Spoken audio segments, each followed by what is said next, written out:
Hello and welcome to Bigger Stinkus' Junk Emporium.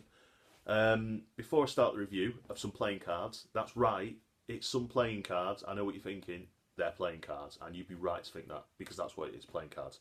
I'm going to do a little competition. Now, the competition is to win the Warlock of Firetop Mountain, which I reviewed last week, but like a fucking dick, bought an extra copy. So now I've got two copies of the book. I don't really need two copies. I doubt I'm going to read it again. That's nothing against the book. I think everyone should read it at least once when they're about 8 or 9. So yeah, what I'm going to do is give that away. I'm going to have a question at the end of my review of the playing card, so you have to watch the whole review. Or if you're a level A plus genius, you'll fast forward into the competition. Actually, if you're a level plus genius, you probably wouldn't have been watching this. But anyway, that's beside the point. Also, just to clarify, this book is appreciating in value. It cost $1.95 in 1985, and I bought it for $2.98. You do the math. It's about 29p every 10 years this goes up. So in a few, how many millions of years? A good few million years, this is going to be worth about £1,000,000. But then again, I suppose £1,000,000 wouldn't be worth that much. But we'll see in a few years' time. So anyway, with no further ado, I'll do the actual review.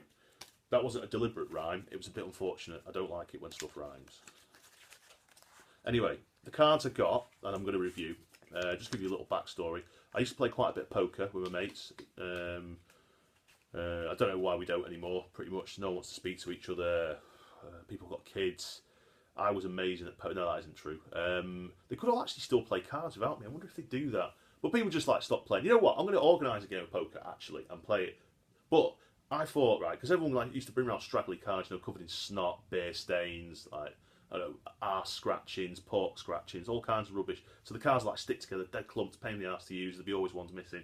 Always have bends on them, so you could tell someone had bent the ace of spades, so you knew exactly which one it was. Cheating fuckers, basically. So I bought a new pack of cards from Bicycle. Now, Bicycle actually make very good playing cards. A lot of poker tournaments will use them. They have weird sort of technology to them, so they shuffle really well. It's called air cushion technology, and the cards they're good cards. Look, but I'm crap at shuffling, but it makes it quite easy. Probably magicians and shit use these cards. I mean, not my cards because I'm not a fucking magician. A bit fucking weird. Actually, I do know one card trick. I'm not going to show you now. I am tempted to though. No, I'm not going. Right. So anyway. Yeah, so they're easy to shuffle, and they've got a nice feel to them, so you can just throw them at people's heads. You can get a good throw of them. So anyway, interesting thing about these cards. Well, then I got them out. It's no one was bothered. The interesting thing about them though is that they've got weird fantasy gothic drawings by Stokes, who apparently is some famous person in this field. Now, to be quite honest with you, the fantasy era is my favourite period in history. Around about 800 AD. Was when dragons and elves were at their peak, along with dwarves as well. What happened is, in roughly, I think it was 1200 AD, the Spanish Inquisition actually killed them all. And now when you find dragon bones and whatnot, they actually say they're dinosaur bones. But this is obviously it was quite a bad period in history anyway. But anyway, less of that. I think Neanderthals are involved somehow as well, secret Neanderthals, but maybe they were orcs. I don't know. Anyway, right, just to show you the pictures. They're quite well drawn, to be honest. Look, that's the king. They've all got themes for each of the suits. So there's the king of spades.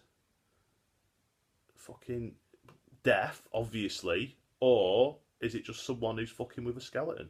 And is it? And there's a little dragon at the side. Or is that a familiar? Who knows, right? Anyway, so I think spades have got a death theme. I think clubs have got weird, sort of foresty theme. They've all got dragons and shit like that. But is that a massive dragon on a massive rock or a tiny dragon on a tiny rock?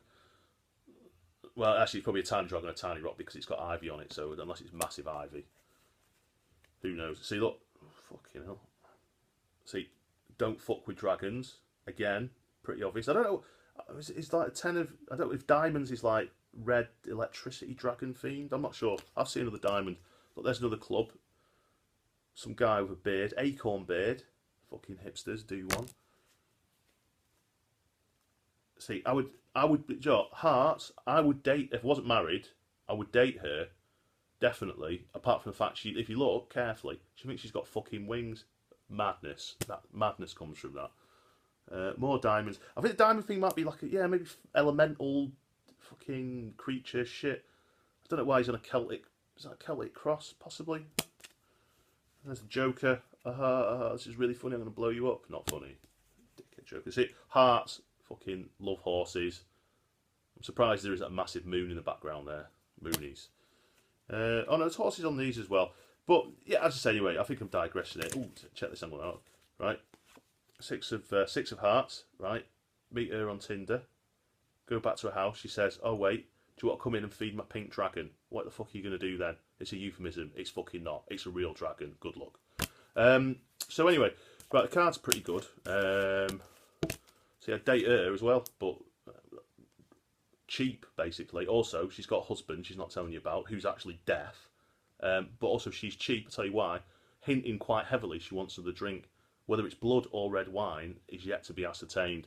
Anyway, back to playing cards. I actually looked up these. I looked these up online, and they cost on Amazon. They cost £89 for a new pack, and I was like, "Holy shit!" I've looked out it. I've bought like just randomly a pack of cards, and they're well worth £89. I paid about £6 or £7 for them, I think, which is a lot for playing cards, I admit, but not for £89. Then I checked on eBay, and there was a set in America, brand new, for about £20, and that included postage. So I think they may have gone up in value by they doubled in value over about 4 years, which is still pretty crap. I'm not going to retire on these cards, to be quite honest. They're just going to stay on my windowsill, I think.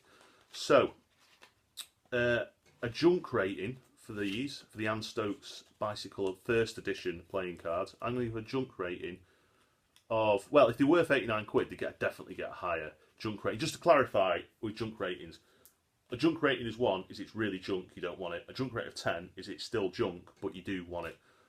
So I'm going to give these, because of the price, etc., I'm going to give these a 5 junk rating out of 10. Anyway, onto the competition.